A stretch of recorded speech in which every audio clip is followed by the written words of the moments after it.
Mateus, capítulo 12. Naquela ocasião, Jesus passou pelas lavouras de cereal no sábado. Seus discípulos estavam com fome e começaram a colher espigas para comê-las.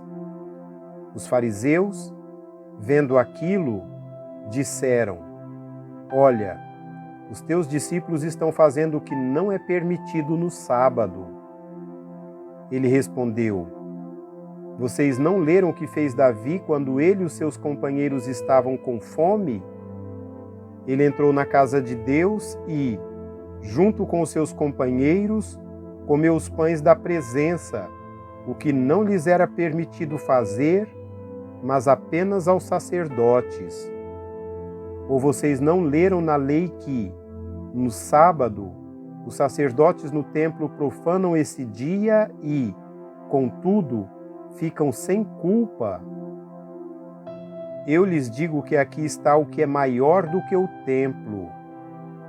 Se vocês soubessem o que significam estas palavras, misericórdia, não sacrifícios, não teriam condenado inocentes, pois o Filho do Homem é Senhor do sábado." Saindo daquele lugar, dirigiu-se à sinagoga deles, e estava ali um homem com uma das mãos atrofiada. Procurando um motivo para acusar Jesus, eles lhe perguntaram: "É permitido curar no sábado?" Ele lhes respondeu: "Qual de vocês, se tiver uma ovelha e ela cair num buraco no sábado, não irá pegá-la e tirá-la de lá? Quanto mais vale um homem do que uma ovelha. Portanto, é permitido fazer o bem no sábado." Então ele disse ao homem: "Estenda a mão." Ele a estendeu e ela foi restaurada e ficou boa como a outra. Então os fariseus saíram e começaram a conspirar sobre como poderiam matar Jesus. Sabendo disso, Jesus retirou-se daquele lugar. Muitos o seguiram e ele curou todos os doentes que havia entre eles, advertindo-os que não dissessem quem era ele. Isso aconteceu para que se cumprisse o que fora dito por meio do profeta Isaías: "Eis o meu servo, a quem escolhi, o meu amado, em quem tenho prazer. Porei sobre ele o meu espírito, e ele anunciará justiça às nações. Não discutirá nem gritará, ninguém ouvirá a sua voz nas ruas. Não quebrará o caniço rachado, não apagará o pavio fumegante, até que leve à vitória a justiça. Em seu nome as nações porão sua esperança." Depois disso, levaram-lhe um endemoniado que era cego e mudo, e Jesus o curou, de modo que ele pôde falar e ver. Todo o povo ficou atônito e disse: "Não será este o filho de Davi?" Mas quando os fariseus ouviram isso, disseram: "É somente por Beelzebu, o príncipe dos demônios, que ele expulsa demônios." Jesus, conhecendo seus pensamentos, disse-lhes: "Todo o reino dividido contra si mesmo será arruinado, e toda cidade ou casa dividida contra si mesma não subsistirá. Se Satanás expulsa Satanás, está dividido contra si mesmo. Como, então, subsistirá seu reino? E se eu expulso demônios por Beelzebu, por quem os expulsam os filhos de vocês? Por isso, eles mesmos serão juízes sobre vocês. Mas se é pelo Espírito de Deus que eu expulso demônios, então chegou a vocês o reino de Deus. Ou, Como pode alguém entrar na casa do homem forte e levar dali seus bens, sem antes amarrá-lo? Só então poderá roubar a casa dele. Aquele que não está comigo está contra mim, e aquele que comigo não ajunta, espalha. Por esse motivo eu lhes digo: todo o pecado e blasfêmia serão perdoados aos homens, mas a blasfêmia contra o Espírito não será perdoada. Todo aquele que disser uma palavra contra o Filho do Homem será perdoado, mas quem falar contra o Espírito Santo não será perdoado, nem nesta era, nem na que há de vir. Considerem: uma árvore boa dá bom fruto, e uma árvore ruim dá fruto ruim, pois uma árvore é conhecida por seu fruto. Raça de víboras, como podem vocês, que são maus, dizer coisas boas? Pois a boca fala o que está cheio o coração. O homem bom, do seu bom tesouro tira coisas boas, e o homem mau, do seu mau tesouro tira coisas más.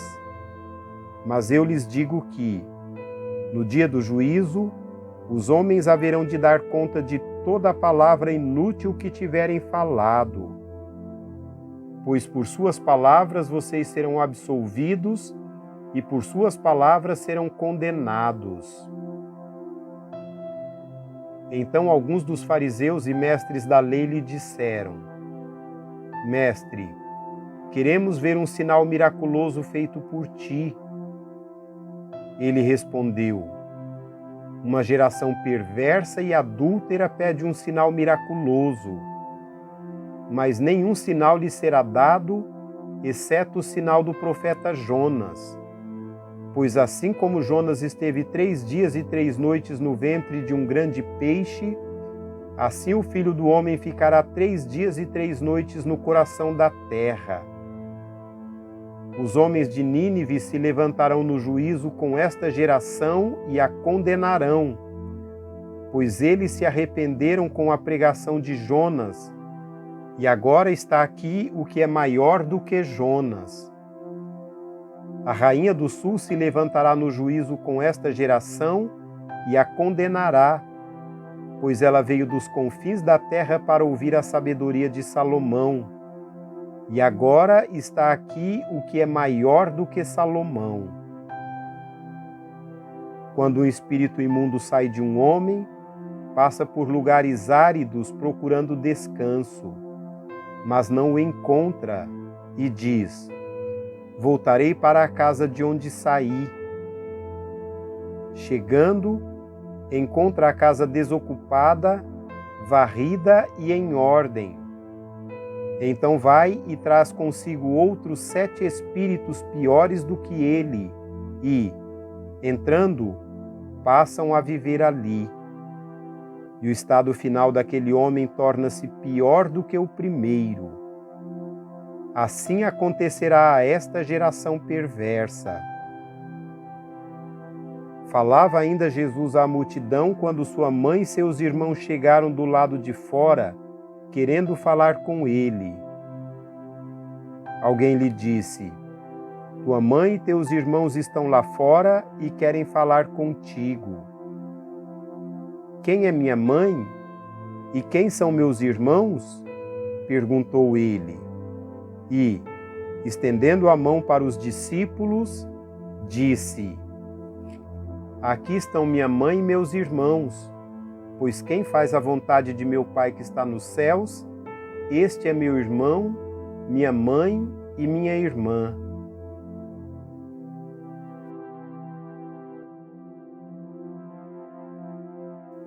Capítulo 13. Naquele mesmo dia, Jesus saiu de casa e assentou-se à beira-mar. Reuniu-se ao seu redor uma multidão tão grande que, por isso, ele entrou num barco e assentou-se. Ao povo reunido na praia, Jesus falou muitas coisas por parábolas, dizendo: o semeador saiu a semear. Enquanto lançava a semente, parte dela caiu à beira do caminho, e as aves dos céus vieram e a comeram.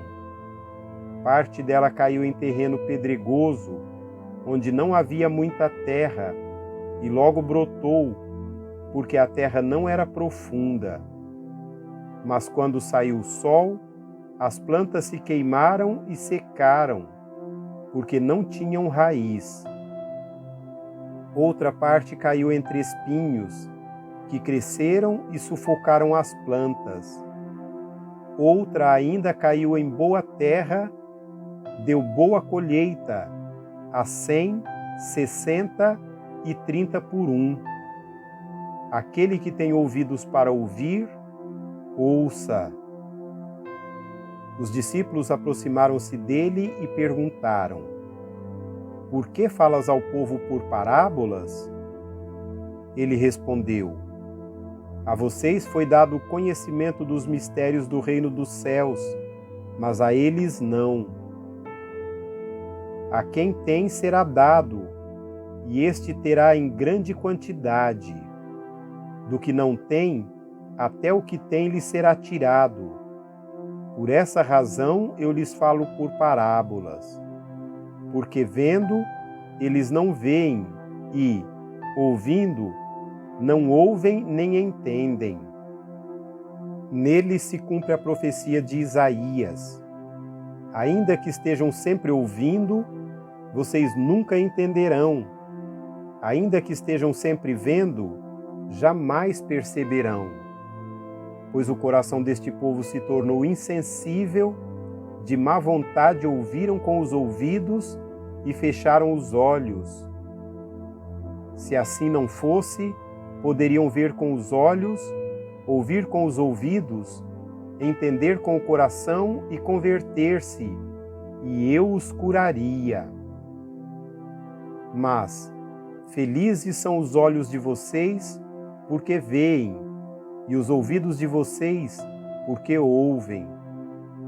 Pois eu lhes digo a verdade: muitos profetas e justos desejaram ver o que vocês estão vendo, mas não viram, e ouvir o que vocês estão ouvindo, mas não ouviram.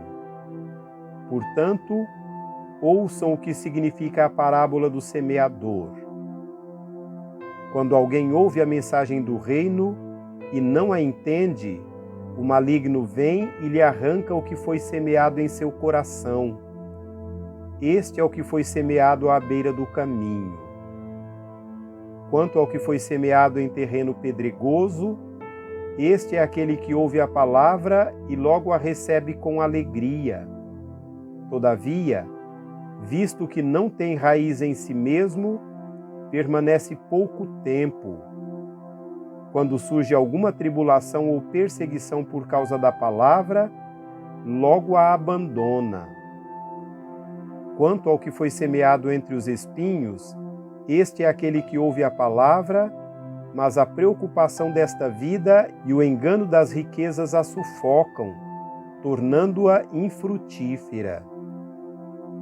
E, finalmente, o que foi semeado em boa terra, este é aquele que ouve a palavra e a entende, e dá uma colheita de 100, 60 e 30 por 1.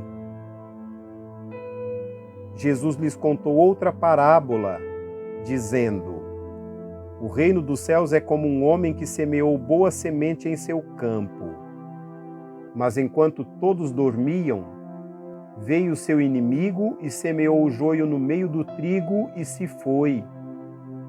Quando o trigo brotou e formou espigas, o joio também apareceu. Os servos do dono do campo dirigiram-se a ele e disseram: O Senhor não semeou boa semente em seu campo? Então, de onde veio o joio? O inimigo fez isso, respondeu ele. Os servos lhe perguntaram: O Senhor quer que o tiremos? Ele respondeu: Não, porque, ao tirar o joio, vocês poderão arrancar com ele o trigo. Deixem que cresçam juntos até a colheita. Então direi aos encarregados da colheita: juntem primeiro o joio e amarrem-no em feixes para ser queimado. Depois juntem o trigo e guardem-no no meu celeiro. E contou-lhes outra parábola. O reino dos céus é como um grão de mostarda que um homem plantou em seu campo. Embora seja a menor dentre todas as sementes, quando cresce, torna-se a maior das hortaliças e se transforma numa árvore, de modo que as aves dos céus vêm fazer os seus ninhos em seus ramos. Contou-lhes ainda outra parábola. O reino dos céus é como o fermento que uma mulher tomou e misturou com uma grande quantidade de farinha, e toda a massa ficou fermentada. Jesus falou todas estas coisas à multidão por parábolas. Nada lhes dizia sem usar alguma parábola, cumprindo-se assim o que fora dito pelo profeta: abrirei a minha boca em parábolas, proclamarei coisas ocultas desde a criação do mundo. Então ele deixou a multidão e foi para casa. Seus discípulos aproximaram-se dele e pediram: explica-nos a parábola do joio no campo. Ele respondeu: aquele que semeou a boa semente é o Filho do Homem. O campo é o mundo, e a boa semente são os filhos do reino. O joio são os filhos do maligno, e o inimigo que o semeia é o diabo. A colheita é o fim desta era, e os encarregados da colheita são os anjos. Assim como o joio é colhido e queimado no fogo, assim também acontecerá no fim desta era. O Filho do Homem enviará os seus anjos, e eles tirarão do seu reino tudo o que faz tropeçar e todos os que praticam o mal. Eles os lançarão na fornalha ardente, onde haverá choro e ranger de dentes. Então os justos brilharão como o sol no reino de seu Pai. Aquele que tem ouvidos, ouça. O reino dos céus é como um tesouro escondido num campo.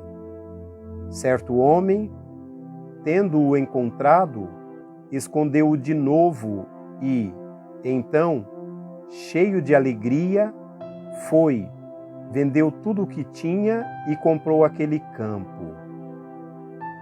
O reino dos céus também é como um negociante que procura pérolas preciosas. Encontrando uma pérola de grande valor, foi, vendeu tudo o que tinha e a comprou. O reino dos céus é ainda como uma rede que é lançada ao mar e apanha toda sorte de peixes. Quando está cheia, os pescadores a puxam para a praia.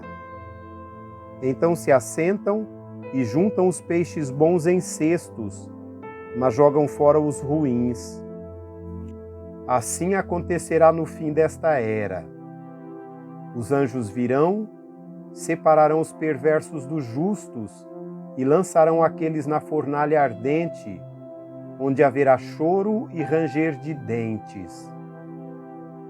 Então perguntou Jesus: vocês entenderam todas estas coisas? Sim, responderam eles. Ele lhes disse: por isso, todo mestre da lei, instruído quanto ao reino dos céus, é como o dono de uma casa que tira de seu tesouro coisas novas e coisas velhas. Tendo terminado de contar essas parábolas, Jesus saiu dali. Chegando à cidade, começou a ensinar o povo na sinagoga. Todos ficaram admirados e perguntaram: de onde lhe vem tanta sabedoria e estes sinais miraculosos? Não é este o filho do carpinteiro? O nome de sua mãe não é Maria? E não são seus irmãos Tiago, José, Simão e Judas? Não estão conosco todas as suas irmãs? De onde, pois, ele obteve todas essas coisas? E ficavam escandalizados por causa dele. Mas Jesus lhes disse: só em sua própria terra e em sua própria casa é que um profeta não tem honra. E não realizou muitos milagres ali por causa da incredulidade deles.